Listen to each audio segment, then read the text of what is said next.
네, 오늘 우리에게 주신 하나님의 말씀은 창세기 22장 1절부터 12절까지의 말씀 함께 보도록 하겠습니다.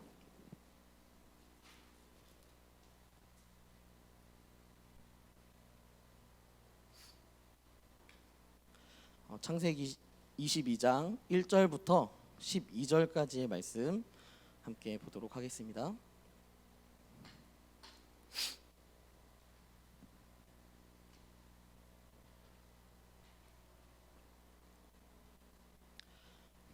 네, 여러분 다 찾으신 줄 알고 저 한 절, 여러분 한 절 이렇게 교독하도록 하겠습니다. 그 일 후에 하나님이 아브라함을 시험하시려고 그를 부르시되 아브라함아 하시니 그가 이르되 내가 여기 있나이다. 여호와께서 이르시되 내 아들 내 사랑하는 독자 이삭을 데리고 모리아 땅으로 가서 내가 내게 일러준 한 산 거기서 그를 번제로 드리라. 아브라함이 아침에 일찍이 일어나 나귀의 안장을 지우고 두 종과 그의 아들 이삭을 데리고 번제에 쓸 나무를 쪼개어 가지고 떠나 하나님이 자기에게 일러주신 곳으로 가더니 제3일에 아브라함이 눈을 들어 그곳을 멀리 바라본지라. 이에 아브라함이 종들에게 이르되 너희는 나귀와 함께 여기서 기다리라. 내가 아이와 함께 저기 가서 예배하고 우리가 너희에게로 돌아오리라 하고 아브라함이 이에 번제 나무를 가져다가 그의 아들 이삭에게 지우고 자기는 불과 칼을 손에 들고 두 사람이 동행하더니 이삭이 그 아버지 아브라함에게 말하여 이르되 내 아버지여 하니 그가 이르되 내 아들아 내가 여기 있노라. 이삭이 이르되 불과 나무는 있거니와 번제할 어린 양은 어디 있나이까. 아브라함이 이르되 내 아들아 번제할 어린 양은 하나님이 자기를 위하여 친히 준비하시리라 하고 두 사람이 함께 나아가서 하나님이 그에게 일러주신 곳에 이른지라. 이에 아브라함이 그곳에 제단을 쌓고 나무를 버려놓고 그의 아들 이삭을 결박하여 제단 나무 위에 놓고 손을 내밀어 칼을 잡고 그 아들을 잡으려 하니 여호와의 사자가 하늘에서부터 그를 불러 이르시되 아브라함아 아브라함아 하시는지라. 아브라함이 이르되 내가 여기 있나이다 하매 같이 읽겠습니다. 사자가 이르시되 그 아이에게 내 손을 대지 말라. 그에게 아무 일도 하지 말라. 내가 내 아들 내 독자까지도 내게 아끼지 아니하였으니 내가 이제야 내가 하나님을 경외하는 줄을 아노라. 아멘. 네. 오늘은 제가 먼저 질문을 하나 하고 시작하려고 합니다. 여러분 중에 스스로의 미래를 위해서 투자하고 계신 게 혹시 있으신가요? 여러분들의 미래를 위해서 지금 투자하고 있는 것. 네, 제 형제 뭐에 투자하고 있어요? 아, 공부하고 있어요. 저는 오늘 예배를 위해서 투자했습니다. 뭘 투자했을까요? 네, 제가 원래 옷을 잘 안 사는데 우리 청년들과 예배를 드리기 위해서 제가 이 후드티를 샀어요. 네, 이 후드티를 샀습니다. 재준 형제는 뭘 투자하고 있어요 요즘에? 자신의 미래를 위해서. 여기 학구파인가 봐요. 이쪽은 학구파예요. 이쪽으로 한번 가서 네, 자매 두 분이 계시는데 질문하기 좀 죄송하니까 제가 네, 안 물어보도록 하겠습니다. 네, 사람들은 자기마다 다 자기가 필요한 것에 투자를 하고 있습니다. 내가 원하는 것, 나의 미래를 위하여서 많은 투자들을 지금 진행하고 있어요. 저도 이렇게 옷을 투자한 것처럼 여러분들도 다 각자가 투자하고 있습니다. 근데 이 투자가 내 몸을 위해서 조금 더 건강하게 살기 위해서 뭐 여러 가지의 요즘 제가 꽂힌 이 팔체질에 의해서 보약을 먹기도 하고요. 또 어떤 사람들은 이제 좋은 영어 성적을 얻어서 좋은 곳에 취업하겠다라는 그러한 마음을 또 먹기도 합니다. 개인적인 노력들을 굉장히 많이 하게 되는 것이죠. 여러분 중에 혹시 루나 엠버시라는 것을 혹시 알고 계시는 분 있으신가요? 루나 엠버시. 모르세요? 저도 얼마 전에 찾아서 알았는데요. 이 루나 엠버시는요, 영어 우리 공부하고 있는 이 두 청년한테 물어보고 루나 엠버시 직역하면 무슨 뜻인가요?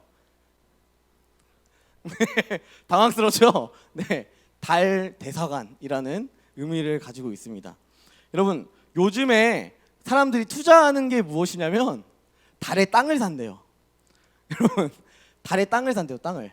그래서 이 땅을 사가지고 증서를 갖고 또 그것들을 모으는 그러한 일들을 요즘 많이 한다라고 이야기합니다. 조금 어이없지 않나요?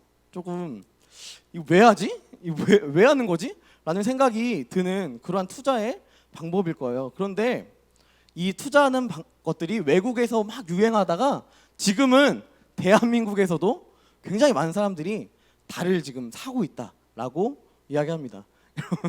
저기서 미쳤어. 여기까지 들려요. 여기까지. 네, 미쳤어가 여기까지 들려. 네, 그 정도로 이게 왜 그럴까? 왜 굳이 그렇게까지 할까?라는 생각을 참 많이 하게 되죠. 뭐 요즘에 들어서 뭐 아파트 값이 오르고 뭐 땅값이 오르고 집값이 오르고 뭐 이렇기 때문에 자연스럽게 이런 일들이 발생하는 걸까?라는 생각을 또 하기도 하는데요. 생각했던 것보다 값이 싸더라고요. 달 이 면적을 사는데 35,000원이에요, 여러분. 단돈 35,000원. 여러분 사시겠습니까? 여러분 사시겠어요? 산대요. 예, 재현 형제 살 것 같아요. 오늘 집에 가서 루나 엠버시 쳐가지고 들어가서 살 것 같아요 지금. 네. 근데 이렇게 진짜 사는 사람들이 굉장히 많아요. 여러분 이 땅에서의 삶을 위해서는 우리가 참 못할 게 없이 그렇게 투자합니다. 달 나라에까지 막 투자해서 땅을 얻기 위해서 여러 가지의 노력을 합니다. 여러분 그런데 이 땅에 이미 임하신 그리고 완성되실 하나님의 나라, 여러분 그 하나님의 나라에 대해서 여러분들은 어떻게 투자하고 있으신가요?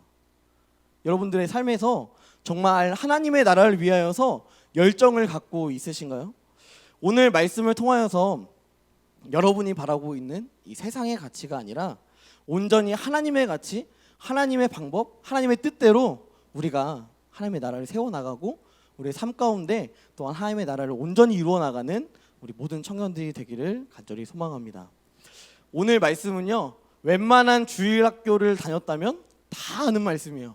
그래서 제가 목사님이랑 격주로 설교를 딱 하기로 했는데 하필 이 말씀이어가지고 제가 엄청 당황했어요. 와, 이거 내가 무슨 설교를 해야 되지?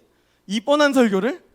이러한 마음이 드는 그러한 설교였습니다. 바로 아브라함이 자신의 자식이었던 이삭을 바치는 창세기 22장의 말씀이에요. 여러분 이 말씀은 교회 안 다니는 사람들도 성경 말씀을 아는 그 세 가지 손가락 안에 끼는 하나입니다. 첫 번째가 무엇이냐면 다윗이에요. 다윗과 골리앗의 싸움 다 알아요 진짜. 그리고 두 번째는 솔로몬.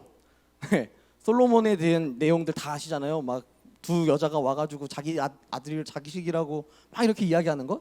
세 번째가 바로 이 내용이에요. 이삭을 바치는 그 내용을 믿지 않는 사람들도 잘 아는 그러한 말씀이라고 합니다. 여러분 근데 이 말씀을 통하여서 우리가 볼 수 있는 것은 22장 첫 번째 딱 나오는 게 무엇이냐면 그 일 후에라는 거예요. 그 일 후에. 그러면 도대체 이 말씀이 무슨 일 후에 나타나는지를 우리는 생각해 볼 필요가 있습니다. 여러분 21장을 보면요, 두 가지의 내용이 나옵니다. 먼저는 사라가 이삭을 낳았어요. 이삭을 낳고 너무 기쁜 거예요. 100살이 되어서 낳은 이 자식이 너무 아름답고 너무 귀하고 눈에 넣어도 안 아플 만큼 그런 자식을 낳아서 기르고 있습니다. 여러분 이러한 자식을 바라보는 부모의 마음은 우리 부모님들도 동일할 것입니다. 여러분들을 낳으셨을 때 내가 이놈 낳고 미역국 먹었네 이렇게 생각하는 사람이 한 명도 없다고요. 다 여러분들 낳고 나서 너무 감격적이고 너무 기쁨 가운데 하루하루를 살아가셨습니다. 다만 좀 육아에 있어서 힘든 부분들은 있었겠지만 그럼에도 불구하고 청소년기가 되기 전까지는 여러분들 굉장히 사랑하는 마음, 그 마음들이 굉장히 많이 노출되지만 여러분 청소년기가 딱 오면요, 저도 많이 들어본 대사예요. 내가 이놈 낳고 미역국을 먹었다니. 이러한 이야기를 저희 어머니가 굉장히 많이 저한테 하셨었습니다. 여러분 그럼에도 불구하고 부모는 자식을 낳으면 그 자식을 보기만 해도 너무 아름답고 너무 귀한 거죠. 그런데 100살에 낳은 아들이라면 여러분 얼마나 감격이 있고 얼마나 기쁨이 있었겠습니까? 여러분 그런데 이 자식을 낳으니까 진짜 정작 이삭을 낳으니까 이 가정 안에 문제가 생기게 돼요. 먼저 낳았던 자기의 뜻대로 자기의 의지대로 낳았던 이스마엘이 딱 이삭을 찾아가서 괴롭히기 시작합니다. 여러분 이 이삭의 나이가 몇 살이냐면 그때 젖을 떼는 해는 이스라엘 백성들 안에서 3살? 4살?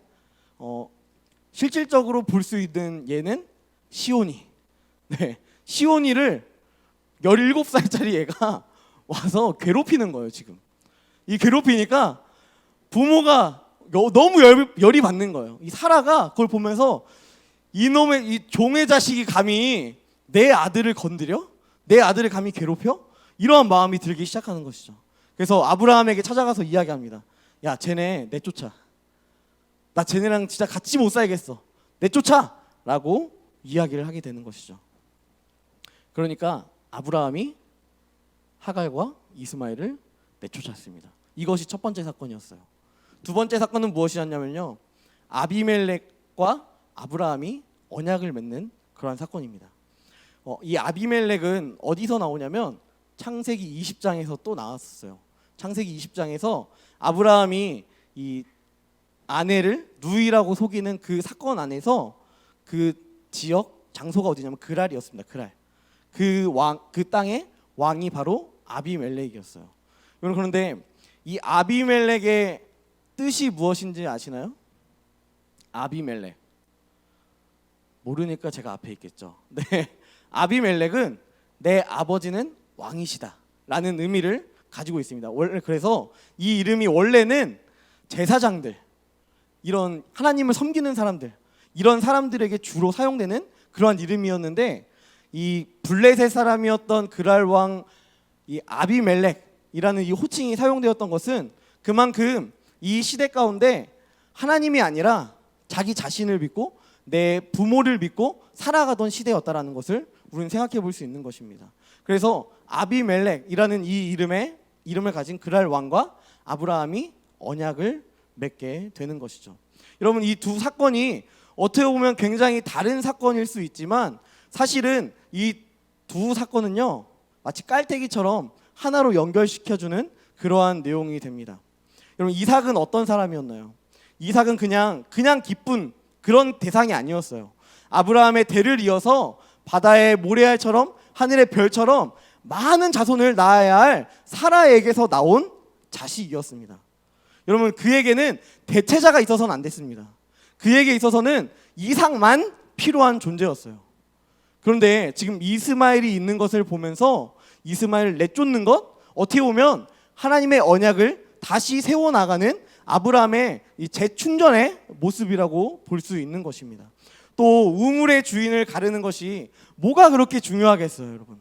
그런데 이 우물의 주인을 가르는 것이 무슨 의미가 있냐면, 이 우물은 이 당시에는 생명이었어요. 생명.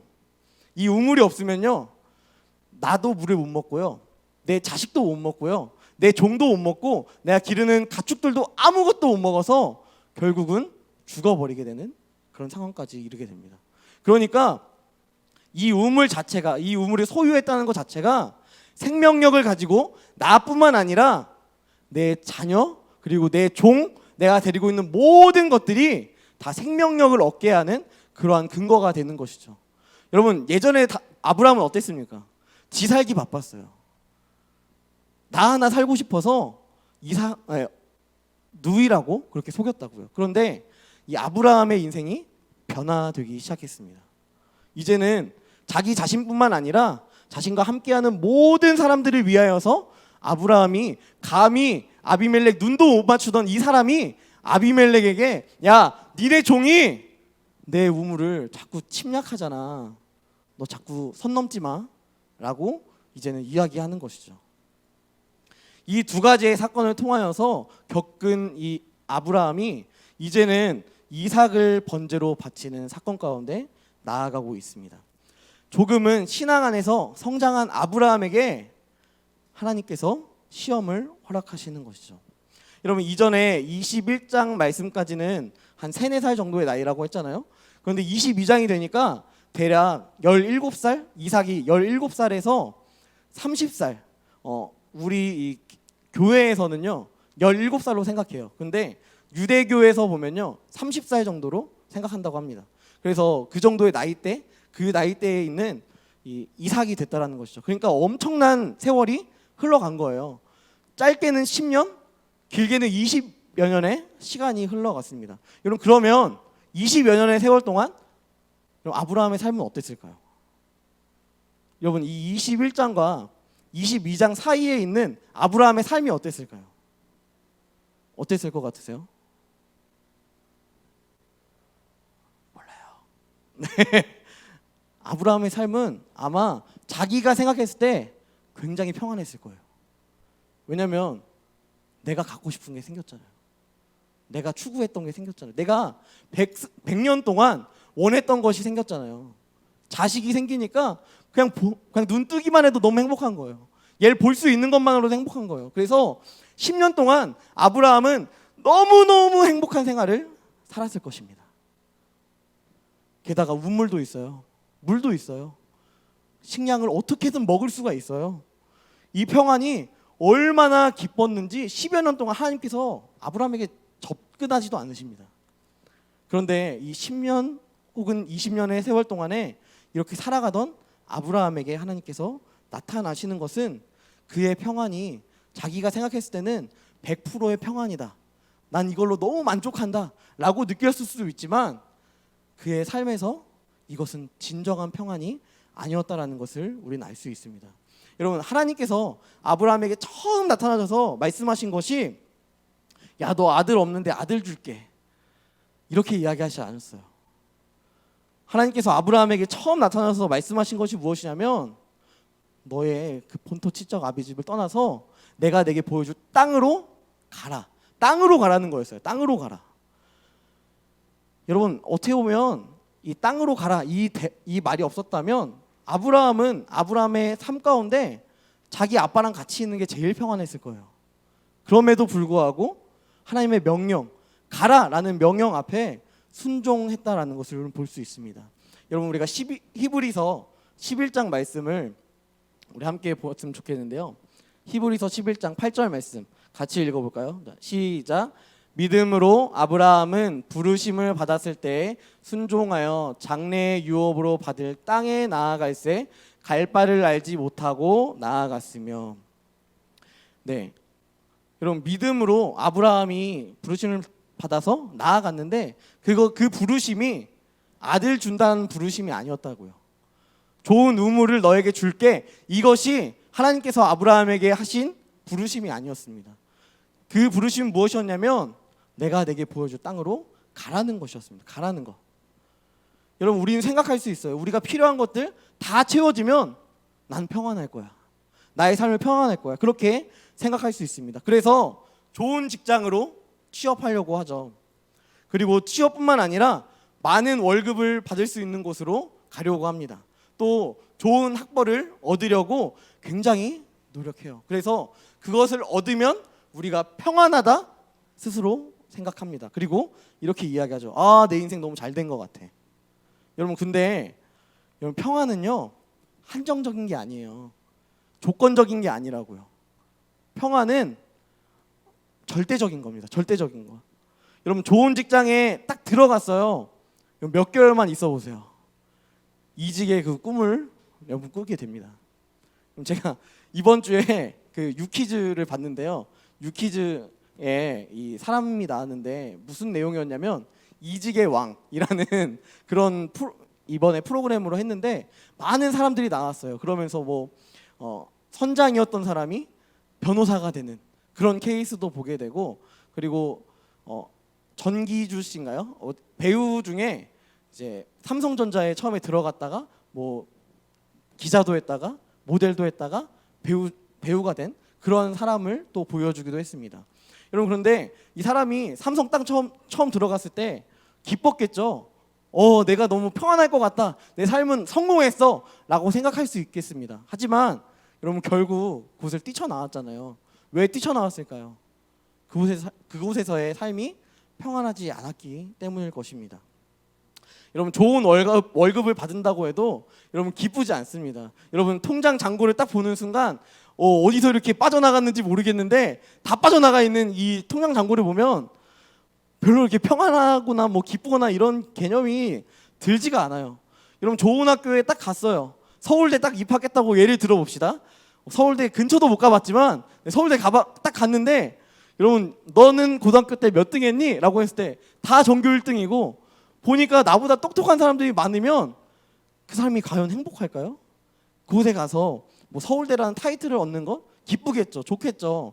하지만 그곳에서 예전에 경험했던 그 내가 1등 할 때의 그 집중도 이런 것들을 얻지 못한다면 결국 그렇게 기쁘게 학교를 또 다니진 못할 것입니다. 여러분 하나님을 의지하면 우리가 이러한 것들에 자꾸 유혹에 빠지지 않을 수 있는 것이죠. 여러분 정말 평안하십니까?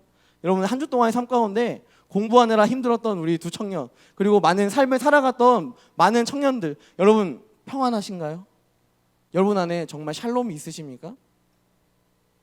여러분 안에 참된 샬롬이 없다면 여러분 다시 하나님 앞에 돌아가야 할 때입니다.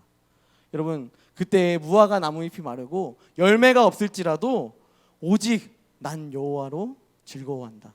여러분 이것을 어린 시절에 굉장히 많이 불렀잖아요. 하지만 여러분들이 지금 와서도 그 고백을 감히 할 수 있겠습니까? 그땐 못 몰라서 했겠지만 여러분 지금에 와서 그 찬양이 얼마나 우리의 마음을 어렵게 하고 또 무겁게 하는지 여러분들이 더 잘 아실 것입니다. 여러분 그렇다고 해서 제가 뭐 세상의 가치가 필요 없다. 여러분 무소유로 사십시오. 여러분 이것을 제가 이야기하는 것은 아닙니다. 먼저 하나님 안에 거하십시오.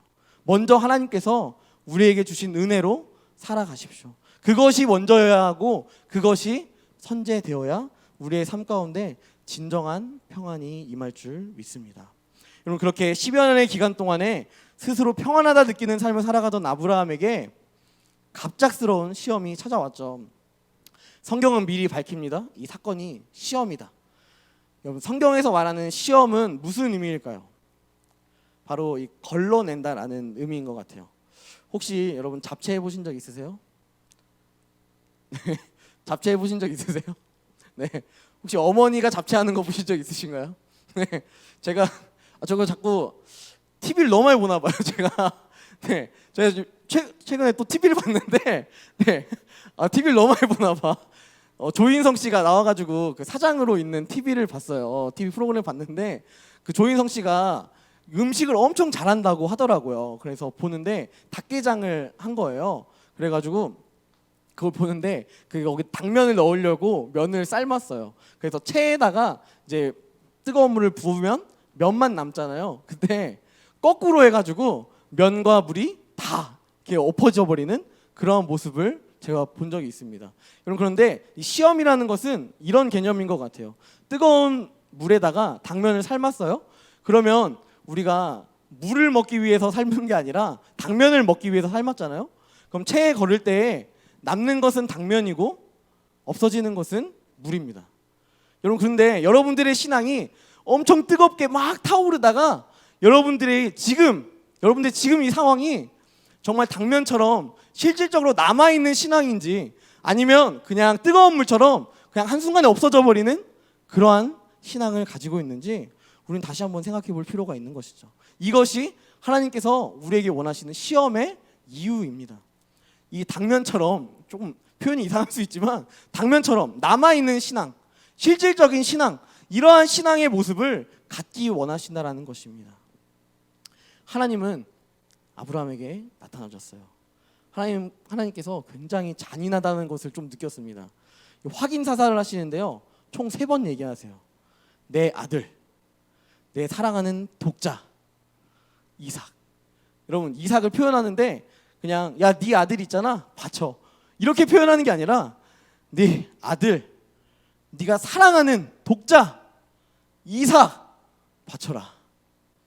여러분 이것은요 이 3방을 맞았는데 아브라함의 마음 가운데 거의 뭐 심장이 찢겨질 만큼 고통스러움을 누군가에게 가져다 줄 수 있다면 이렇게 고통스럽게 하겠다라고 할 만큼 굉장히 악랄할 정도로 하나님께서 아브라함에게 지금 말씀하고 계시는 거예요.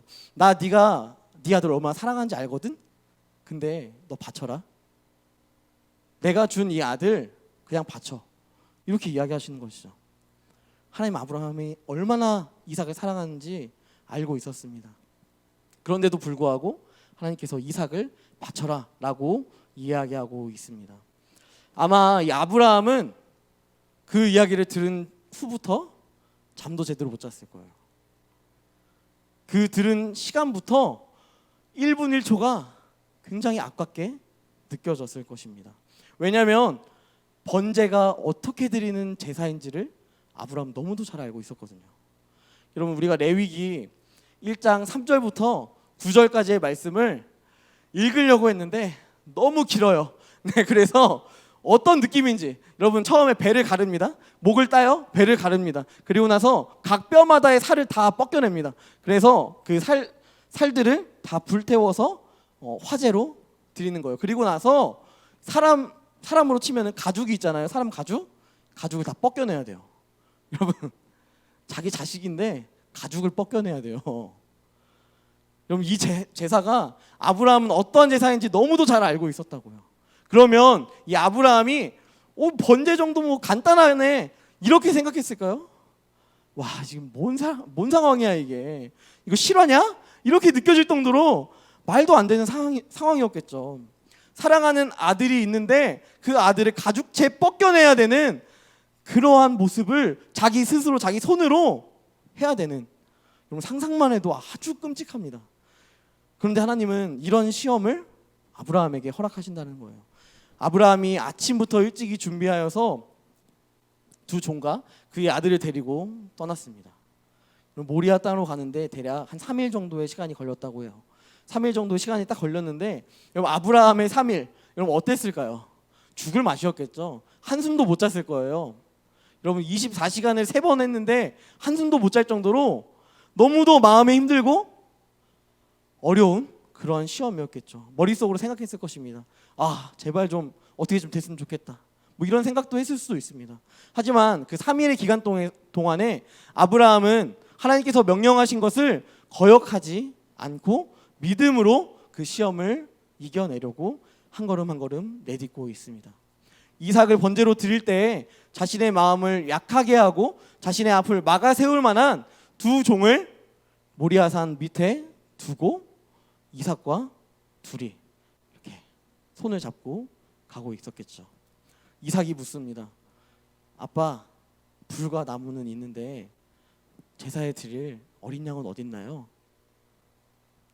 여러분, 아브라함은 이 말 한마디로 이 지금까지 담대했던 이 마음이 완전히 무너졌을 거예요. 다른 사람도 아니고 내가 번제로 드려야 하는 아들이 나한테 이야기하는 것이죠. 번제 드릴 어린 양이 어디 있습니까? 아브라함이 너야 라고 이야기할 수 없었겠죠. 그래서 이렇게 이야기합니다. 하나님이 친히 준비하실 것이다. 우리는 이 시험의 내용이 어떻게 흘러가는지 너무도 잘 알고 있습니다. 이삭을 죽이려고 하니까 하나님께서 이 숫양을 허락해 주셨죠. 여러분, 우리는 알잖아요. 우리는 시험이 어떻게 끝나는 줄 알잖아요. 근데 아브라함은 모르고 있다고요, 지금. 여러분, 우리에게도 많은 시험들이 경험하게 되죠. 우리가 감당할 수 없는 시험들이 참 많이 우리의 삶 가운데 아픔을 주고 또 힘들게 합니다. 하지만 여러분, 우리는 사실 과거는 볼 수 있고 현재는 볼 수 있지만 미래는 볼 수 없잖아요. 하지만 과거와 현재와 미래를 다 보고 계신 하나님께서는 우리를 위하여서 이 시험을 주시지만 또한 피할 길을 우리에게 허락해 주신다라는 것입니다.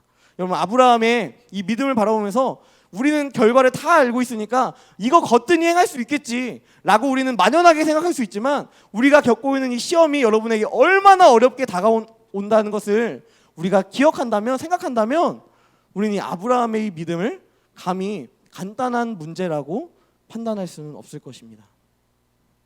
만약에 아브라함이 하나님께서 다른 순양 준비할 것을 미리 알았다면, 혹은 뭐 그것을 기대했고 또 생각했다면, 아브라함은 아마 이 시험에서 성공하지 못했을 것입니다. 하지만 아브라함은 하나님께서 준비하실 것을 이야기했지만 그의 마음은 아직도 무거워요. 모리아산에 오르자 아브라함은 자연스럽게 자신의 아들을 결박했습니다. 제단 나무 위에 두었습니다. 그리고 어떻게 했죠? 칼을 잡아서 진짜 죽이려고 했어요. 이게 과연 여러분 가능한 일입니까? 여러분들은 이러한 시험이 여러분들에게 온다면 여러분 감당할 수 있으시겠습니까? 아브라함은 이 시험을 통하여서 마치 예수님께서 시험에 통과하신 세 가지의 시험을 거치는 것과 같은 그러한 모습을 보여줍니다. 첫 번째는 무엇이냐면요, 자기 자신에 대한 시험이었어요. 나만 잘 되면 된다라는 생각을 제거하고, 또 그것뿐만 아니라 내가 내 아들 이삭이 없으면 얼마나 내 삶이 처참하게 무너질 것이라는 것을 아브라함은 알고 있었을 것입니다. 그럼에도 불구하고 하나님 앞에 바칠 수 있는 그런 시험을 하고 계시는 것이죠. 두 번째는 어떻습니까? 주변 사람에 대한 시험이었어요. 나는 이 시험이 감당할 수 있는, 합당하다라고 여길 수 있지만 종들이 같이 따라와서 아이 노망이 났나 왜 이러세요? 이렇게 이야기했다면 맞아, 내가 좀 이상해졌나 봐 라고 이야기하면서 설득을 얻고 다시 모리아산을 내려갔을 수도 있습니다. 그런데 이 두 번째 시험까지도 아브라함이 패스하고 있습니다. 세 번째는 어떻습니까? 세상에서 가장 소중한 것을 시험하고 있는 것입니다. 자기 자식을 번제로 드려야 하는 이 상황에서 내 손으로 드려야 되는 이 모습.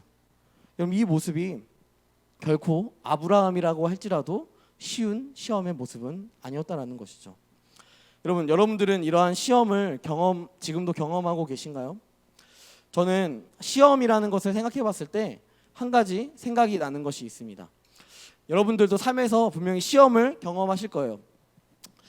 제가 고등학교 2학년 때 일입니다. 너무 옛날이네요. 네, 너무 옛날인데 고등학교 2학년 때 제가 하나님을 잘 믿지 않았어요. 그래서 교회에서 청소년부 수련회를 가잖아요. 그러면 항상 학교를 가야 된다. 네, 이런 거짓말, 뻥을 치고 수련회 첫날에 안 가고 꼭 두 번째 날에 수련회를 갔습니다. 그런데 저희 어머니가 공교롭게도 이제 자모회 회장이었어요. 그래서 저희 어머니가 먼저 수련회를 가게 되셨습니다. 그래서 수련회 가셨는데 첫날에 다치셨어요. 그래서 발을 다치셨습니다. 그래서 깁스하면 되나 보다 하고 깁스를 하셨어요. 근데 그러고 나서 한 달 이후에 깁스를 풀었는데도 다리가 아픈 거예요. 그래서 왜 아프지? 왜 아프지? 라는 생각으로 병원에 갔는데요. 복합통증주의 증후군. 네. 쉽게 말하면 거의 이제 아무것도 건드리지 않았어요. 바람이 살짝 스쳐도 이제 사람이 고통을 겪는 그 고통의 레벨이 있는데 불에 타는 게 제일 높은 레벨이래요. 근데 그것보다 더 큰 고통을 느끼는 병이 바로 그 병이었습니다. 저는 저희 어머니가 그 병을 경험하면서 많은 생각을 했어요. 왜 저렇게 됐을까? 왜 저런 아픔을 우리 어머니가 겪을까? 이런 생각을 굉장히 많이 했습니다. 그러면서 제가 생각했던 게 무엇이냐면 엄마의 시험이다. 하나님께서 엄마에게 주신 시험이다 라고 저 그냥 만연하게 생각했습니다. 그런데 저희 어머니가 아무것도 하지 못하면서 집에서 계속해서 기도를 하셨어요. 근데 제가 개인적으로 저는 이제 학교를 안 가는 날도 있었고 뭐 공강인 날도 있잖아요. 그러면 아침마다 새벽마다 어머니가 찬양하고 기도하는 그 소리가 너무 싫은 거예요. 왜 싫은지 모르겠어. 근데 너무 싫어서 엄마한테 항상 이렇게 이야기했습니다. 엄마 그만 좀 해. 그냥 병원 가. 항상 이렇게 이야기했어요. 매번. 여러분 그런데 저희 어머니가 그 많은 고통들을 경험하신 이후에 한 5년 전인가요? 한 5년 전인가 7년 전에 그게 원래 안 낫는 병이래요. 근데 완치를 받으셨어요. 제가 그걸 보면서 한 가지 생각이 든 게 있어요. 제가 그때도 신학교를 다니고 있을 시기였거든요. 근데 내 믿음이 이 정도밖에 안 되는구나. 내가 내 이 시험이 엄마에게 준 시험이 아니라 나를 통하여서 내가 좀 보고 느끼고 그리스도인답게 살아가라고 나한테 계속해서 하나님 말씀하시는 건데, 제가 찔리는 그 이유가 무엇이었냐면 내가 수련회 안 가서 우리 엄마 다쳤나 보다. 이 마음이 괜히 제 마음 가운데 들기 시작하니까 그게 듣기 싫었던 거예요. 기도하는 그 모습, 그 아파하는 모습, 이게 난 너무 싫은 거예요. 그래서 그만 좀 해. 하지 마.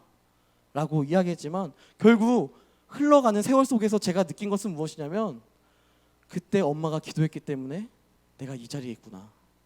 그때 어머니가 열심히 신앙 안에서 본을 보여줬기 때문에 내가 힘들 때 그냥 술 먹고 담배 피고 이렇게 사는 게 아니라 기도하고 있구나. 또한 그것을 지금도 해 나가고 있구나. 이것을 다시 한번 느끼게 되는 것입니다.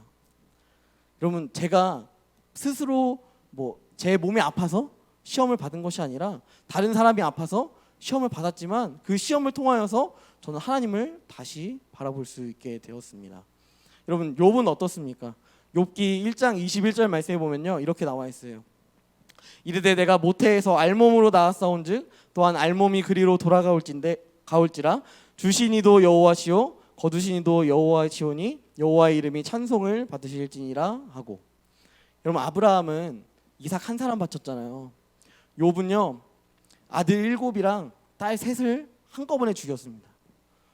여러분, 종들도 다 죽었고요. 그 많던 양과 낙타와 소와 암낙이 모두 다 전멸했어요. 여러분, 그런데 이러한 하루아침에 망하는 이 인생 가운데 그가 이야기했던 것이 무엇이냐면 주신 분도 여호와시기 때문에 거두신 이도 여호와시다. 이것에 있어서 내가 불평하지 않겠다. 여러분, 여러분들의 삶의 환경에서는 어떻습니까? 여러분들이 경험하고 있는 어려움들이 찾아올 때 여러분 잘 극복하고 있으신가요? 우리가 마땅히 해결할 수 있는 시험도 있겠죠. 너무 가볍게 간단하게 해결할 수 있는 그런 시험도 있을 것입니다. 하지만 마치 아브라함에게 이삭을 바치라는 것처럼 감히 감당할 수 없는 시험이 우리에게 닥쳐올 때도 있다는 것이죠. 쉽게 결단하거나 반응할 수가 없습니다. 하지만 우리가 기억할 수 있는 것은 하나님의 마음이 바로 아브라함의 마음과 같다라는 것입니다. 하나님께서 자신의 하나뿐인 아들 예수 그리스도를 이 땅 가운데 보내시는 것이 그렇게 쉬운 일이 아니었다고요. 우리는 당연하게 여길 수 있지만 그것이 당연하다 감히 이야기할 수 없는 그런 놀랍고 크신 은혜라는 사실을 우리는 다시 한번 기억할 수 있는 것입니다. 그분은 이 땅 가운데 보내신 그 보냄뿐만 아니라 많은 사람들이 죄를 지어야지 짊어지고 죽는 그 십자가에 못 박혀서 죽으셨습니다. 다른 사람들은 다 욕했어요. 저딴 게 메시아야? 라고 이야기했습니다. 하지만 그 십자가에 오르시는 것을 예수님은 불평하지 않으셨고 기쁨으로 그 시험을 감당하셨습니다. 여러분, 그럼에도 하나님은 마치 아브라함이 자신의 하나뿐인 아들을 하나님께 내어드리는 것처럼 자신의 하나뿐인 아들을 우리를 위하여 거뜬히 내어주셨습니다. 오늘 말씀은 그것을 기억하라는 말씀인 것 같습니다. 하나님은 지금 우리에게 아들을 번제로 바치라 이런 이야기는 하지 않으실 것입니다. 하지만 다른 모양, 다른 방법으로 하나님은 우리가 하나님을 사랑하시는지 그것을 테스트하기 원하신다는 것이죠. 그때 우리가 그 시험을 넉넉히 이겨낼 수 있는 힘은 내 안에 내재되어 있는 능력, 힘이 아니라 나에게 공급하여 주시는 예수 그리스도의 은혜와 능력으로만이 가능한 것입니다. 나 같은 죄인 살리셔서, 나 같은 죄인 사랑하셔서 지금도 예수를 주로 시인할 수 있고 또 하나님을 아버지라 부를 수 있는 그 은혜를 우리에게 감히 부여해 주셨다는 사실, 이것이 놀라운 하나님의 은혜인 것입니다. 여러분, 결론을 맺겠습니다. 매주 짧게 해야지 했는데 이렇게 또 길게 하네요. 다음에는 꼭 짧게 하겠습니다.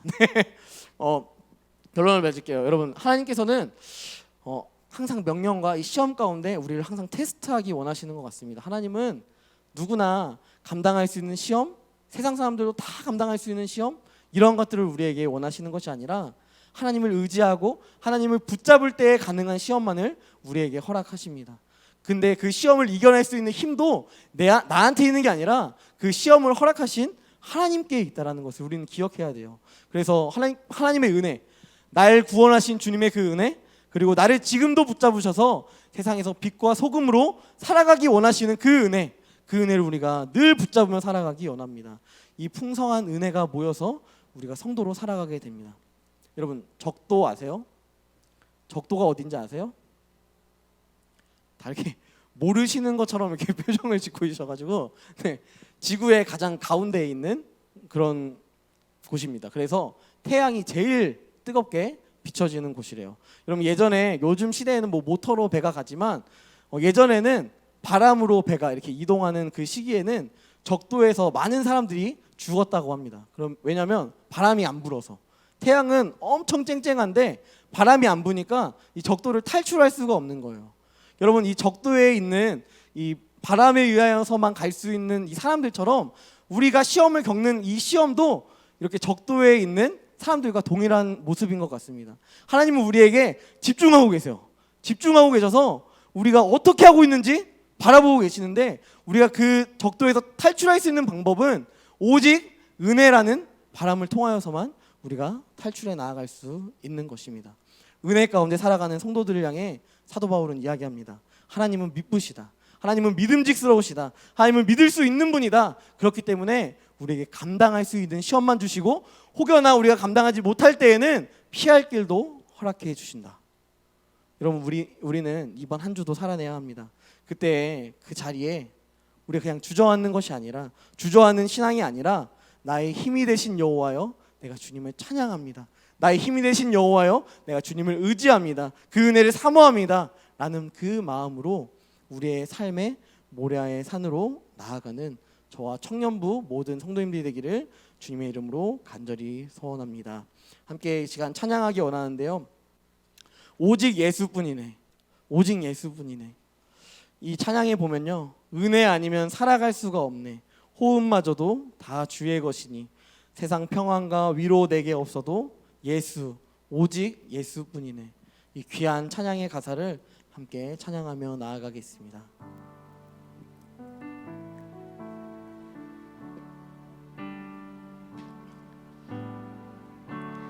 은혜 아니면 살아갈 수가 없네. 호흡마저도 다 주의 것이니 세상 평안과 위로 내게 없어도 예수, 오직 예수뿐. 은혜 아니면, 은혜 아니면 살아갈 수가 없네. 호흡마저도 다 주의 것이니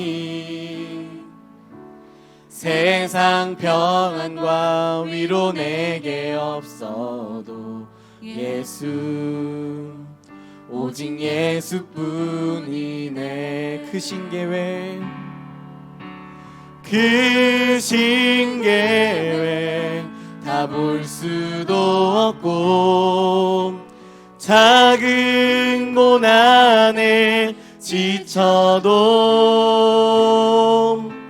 주께 맡긴 나의 모든 삶 버티고 견디게 하시네. 은혜 아니면 살아갈 수가 없네. 나의 모든 것 다 주께 맡기니 참된 평안과 위로 내게 주신 주 예수, 오직 예수뿐이네. 이 시간 함께 기도하며 나아가기 원합니다. 함께 기도할 때 여러분들의 삶에서 경험하고 있는 그 시험은 무엇입니까? 아브라함은 자식을 바치라 라는 시험을 지금 받고 있습니다. 여러분들의 삶 가운데 여러분들이 감히 감당할 수 없는 시험들이 하나만 있으면 좋겠는데 하나뿐만 아니라 참 여러 가지의 시험들이 우리에게 닥쳐오고 그것을 감히 내가 내 스스로 내재되어 있는 힘으로 해결해 나갈 수 없는 그런 상황이 여러분들에게 있을 수 있습니다. 하지만 우리가 기억할 것은 오직 예수, 그분이 우리에게 은혜 베푸셔서 그 시험을 넉넉히 이겨나갈 수 있도록 인도해 주신다는 사실입니다. 우리가 무엇을 의지하고 있습니까? 우리가 무엇을 바라보고 있습니까? 무엇에 우리가 초점을 두고 있습니까? 오직 예수, 오직 예수, 그분만을 온전히 바라볼 수 있게 해달라고 이 시간 함께 기도하며 나아가기 원합니다. 함께 기도하겠습니다.